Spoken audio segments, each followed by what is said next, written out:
read to me the nameplate? Judge Eboni K. Williams. So the only thing that matters in this particular courtroom is how I see it. I am from North Carolina by way of Louisiana with some West Coast cool and a New York edge. Do we have a problem, ma'am? No, I don't, Your Honor. Equal justice is all about the most important values of our country: freedom, integrity, and those are the things that I'm striving for. Ma'am, you run your household, this man gets to run his.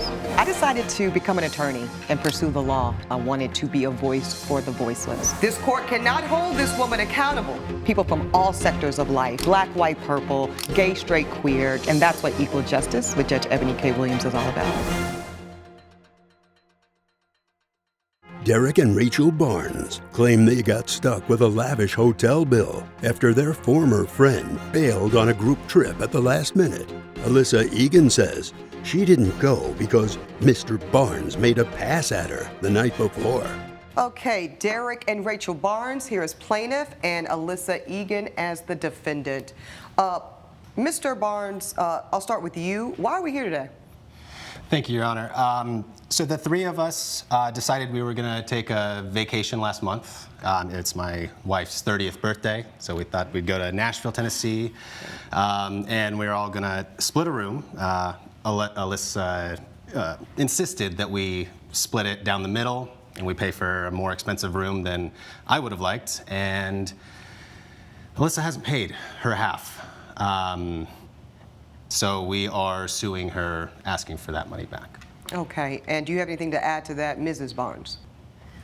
We've known each other since college, and we've never had any problems before, so it feels like the last choice. Okay, and a little bit about this room. You said, Mr. Barnes, it was a more expensive hotel room than you would have liked. Double beds, or how is the sleeping arrangement going to work?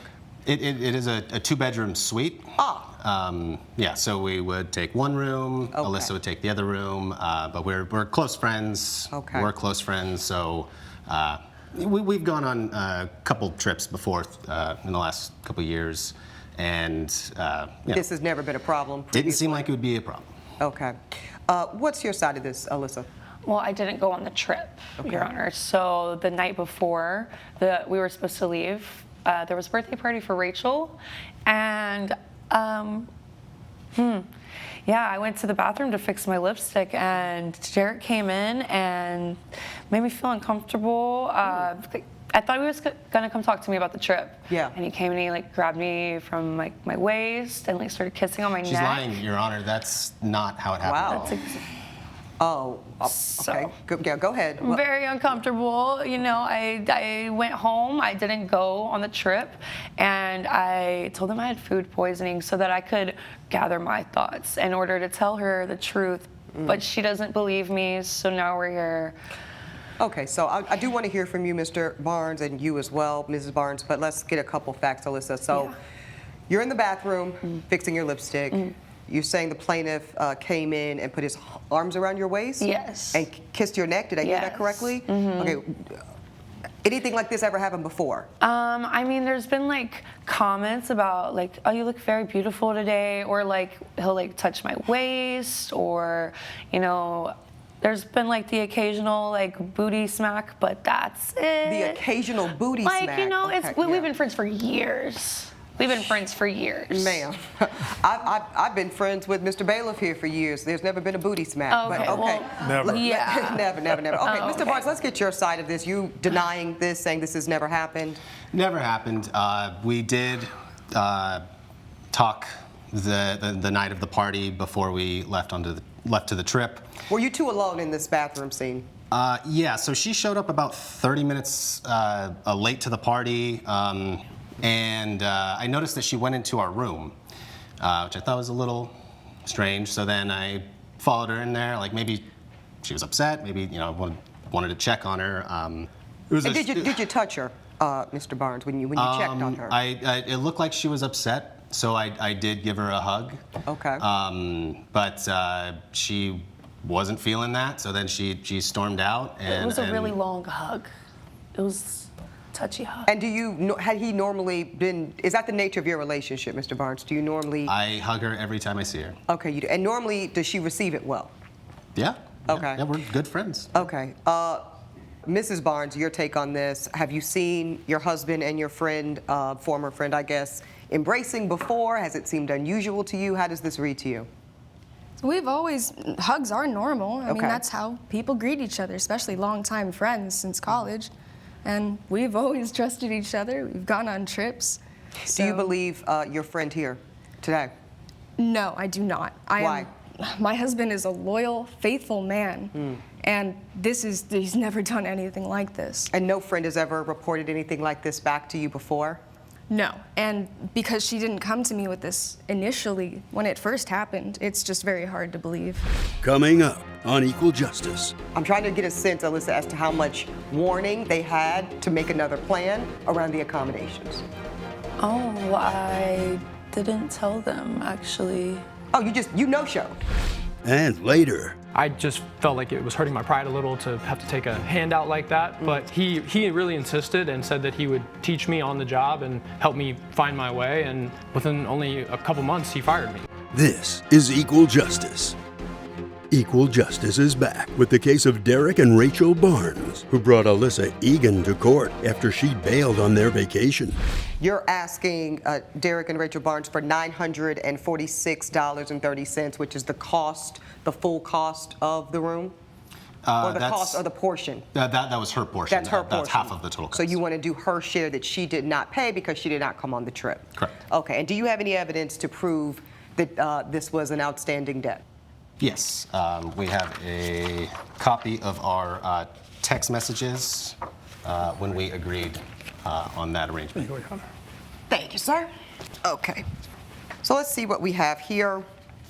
First, I'm seeing this hotel bill receipt. It is looking like the total was $18.92.60, half being what you claimed, the $946.60. Okay, I see where you're indicating the two-bedroom master suite. This all checks out. You don't dispute this, right, Alyssa, in terms of the cost? Oh, no. Okay. And that is what you agreed to originally? Yes, before I did not go on the trip. Right. Yeah. But originally that was the plan.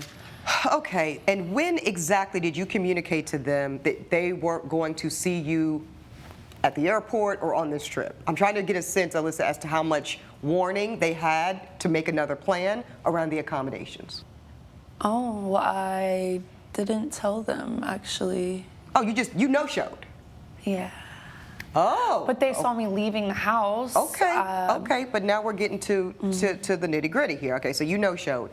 And let me ask you this, Miss Egan, why do you think that you shouldn't have to pay? I understand you didn't go on the trip, but it wasn't as if you weren't allowed to go on the trip. You made a personal decision, right, to protect your peace of mind, which is understandable, and your safety, one could argue, and not go on the trip. But you did have an agreement with this couple around a financial obligation, yes? Yes, I had a financial agreement, but they could have downgraded their room or gotten a different hotel room just to keep their peace of mind and like keep money in their pocket. So Well, let's talk about that. Let's go to you guys. When you checked in, you knew at this point there was just going to be the one room used. Did you inquire about downgrading to another room? Absolutely, we did. It was Memorial Weekend, and the hotel had a 24-hour Cancellation policy. Well, that tracks. That's pretty consistent with my travel experience. Any last words? I'll go to you, Mr. Barnes, in terms of what you want this young woman to think as she leaves this courtroom today about her perception that really you assaulted her. Yeah, I mean, the claims about what happened in that bathroom that night are just completely ridiculous and totally fabricated. I mean, it's sad that Why do you it's think come to she would this. say such a thing or think such a thing? Honestly, I don't know. Okay. If I had to guess, I mean, you know, She's always been kind of a wild partier, and our trips in the past have gone fine, but she is a little wild. Well, So- okay, let's go with that, Mrs. Barnes. I'm glad you're chiming in here. If she's a little, if I'm a wife, and I have actually been a wife historically, many, many moons ago. If I'm with my husband vacationing to celebrate my birthday, and I have a female friend, and I know the kind of which you speak of, a little loose around the edges, a little loose around the boundaries, I don't know that I'm inclined to share a hotel suite with that woman and my husband. Do you see where that looks disconnected there? We thought that, we did a couple trial trips, and those went okay, so we didn't have any reason to worry. So let's just roll the dice and risk it again, huh? You see the perspective there, Ms. Barnes? For something this special, it's understandable. Final words from you, Ms. Egan? Yeah, I think because, you know, it's your 30th and, like, you guys are trying to start a family, I know I don't, and we were all drunk, okay? We were all intoxicated. I don't know if he even remembers exactly, like, the way he made me feel and the way he came up behind me in the bathroom. But I do know that it's been eating at me. Okay, well, you know, I think I've heard enough here. This is a very unfortunate situation for, really, to me, both parties here. I wasn't there, Ms. Egan, but I certainly put my heart out to you if indeed, you know, you've experienced what really sounds like an assault of some sort and were made to feel very uncomfortable and unsafe. Mr. Barnes, I don't know what happened in that bathroom. Only you and Ms. Egan do. What I do know for sure is that, Ms. Egan, you did invite for this couple to go outside of their financial comfort zone to accommodate a celebration in your vision. And per that, I have to hold you accountable to that participation. While I think you probably made the right decision, if indeed you didn't feel comfortable going, you put your safety first and you said, I'm not going to put myself in an uncomfortable situation. I applaud you, but the financial component you are still responsible for. I find in favor of the plaintiff for the full amount, asked $946.30. That is my ruling. Judge Eboni has ruled in favor of the co-plaintiffs. The defendant is ordered to pay $946.30. I hope we can stay friends. We tried to find you somebody good. Oh my goodness. Good luck with your family. We will probably never see each other again. Okay, guys, you've had your day in court. Thank Please you. follow me.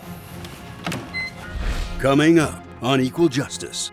He was doing lower level tasks while I was also in the process of training him. Okay. He just repeatedly would come up incompetent or end up damaging property or getting in arguments with customers and losing business. This is Equal Justice. Ronald Greco claims his ex-boss docked his paycheck after firing him without warning.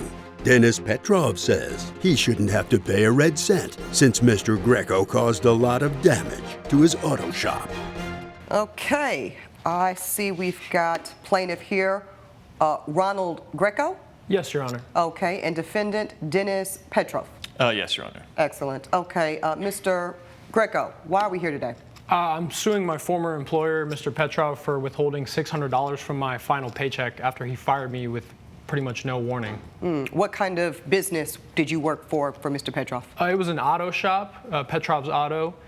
This was actually my first time working with cars, which Mr. Petrov knew beforehand. He's actually a friend of my dad's who's deceased now. Yeah, I'm sorry about your loss, by the way. Thank you, I appreciate that. But I told him that I have no experience in cars. I really was reluctant to accept the job, not only because of my lack of experience, but because I just felt like it was hurting my pride a little to have to take a handout like that. But he really insisted and said that he would teach me on the job and help me find my way. And within only a couple months, he fired me. And what exactly were you doing in this gentleman's auto shop? I was mostly doing kind of low-level work, moving cars, helping with tire replacements, Okay. and you know, things that didn't require me to have a ton of maintenance experience, like I said. Because you don't have any. Right, Okay, exactly, understand. exactly. Okay, now let's go to you, Mr. Petrov. Is that an accurate accounting?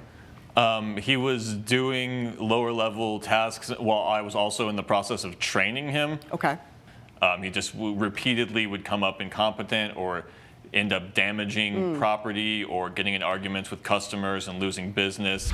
Coming up on Equal Justice. Like I said, I was very upfront with him excuse. about the fact that I didn't necessarily think I was fit for this job. So you were really transparent about your incompetence. Yes, Your Honor. This is Equal Justice. Equal Justice is back with the case of Ronald Greco, who wants Dennis Petrov to pay him for the hours he worked. And let me understand what his progress looked like from your perspective. He comes through the door, he knows nothing, you slowly start to teach him, and then what happens? It was like for every step forward, it would be 2 steps back. So he would disregard safety regulations if he felt they inconvenienced him. Your Honor, He would. I wasn't purposely disregarding safety regulations. It's a lot of information to take on. It was absolute negligence every time. There was I resent that, multiple Your Honor. posted signs that he would ignore about the rules. There was things in the documented training and in the paperwork he signed that he would ignore in terms of fire safety. And what do you have to say about that, Your Mr. Honor, Greco? I admit that I'm a forgetful person. Mr. Petrov knows this about me. Yeah, like I that's said, I was very not upfront an with him excuse. about the fact that I didn't necessarily think I was fit for this job. So you were really transparent about your incompetence. Yes, Your Honor. Okay, well, And- now, come on now, and- Mr. Petrov. and At some to point, be fair, to be fair to me, Mr. Petrov was never upfront with me about the fact that my pay would be docked for every mistake well, that we're I going to get made. to the pay because ultimately, I know that's why we're here. Is you're saying Your that you are owed $600 from this man? Yes, Your Honor. And your claim around. Do you admit that you withheld $600 from the last paycheck? Absolutely. Okay. The damages calculated out to much more than that, almost twice that much. I figured the 600 would be fair compared to the amount of total damage because I knew he wouldn't be able to cover that. So I was trying to cut him some slack by still giving him a paycheck to begin with. Your Honor, I think it should No. be... One second, I'm sorry. Mr. Greco. I need to make this part make sense. So he, to your claim, $1,200 worth of damage for your business. You cut that in half to $600 in order to give him a break. That's what you're telling me. Yeah, so he's still got some of his paycheck minus what I took for damages. Judge Eboni's verdict when equal justice returns. This is Equal Justice. At some point, ignorance, incompetence, it's just not an excuse. How do you plan to be able to take care of yourself? And my heart goes out to you that your father passed. It really does. I know what it's like to be raised without your father and have that support. But now it's on you. You're a grown man. How old are you? 21 years old. 21 years old. You're a grown man. So it's time for you to stand up, have some accountability, Yes, and Your have some act right as people give you opportunities. Because if you keep doing like you're doing and squandering them, you're going to make it so that nobody wants to do anything for you. So here's what I'm going to do. You're asking for $600, which you're saying was docked from your paycheck. You're saying you only docked him $600, but he really owed you $1,200. So instead of giving you back anything, let alone $600, I'm actually going to ask for you to give back $600 from that last paycheck to the defendant to compensate him for his accurate damages and losses. So I'm dismissing the plaintiff's case and finding for the defendant to the tune of $600. That's my ruling. Judge Eboni has ruled in favor of the defendant. The plaintiff is ordered to pay $600. Your dad would have been disappointed in your All I work wanted was ethic. to get paid for the work that I did. I told you that I was not going to be good at that job. You had gotten You paid. All right, insisted. gentlemen, you've had your day in court. Please follow me. Thank you.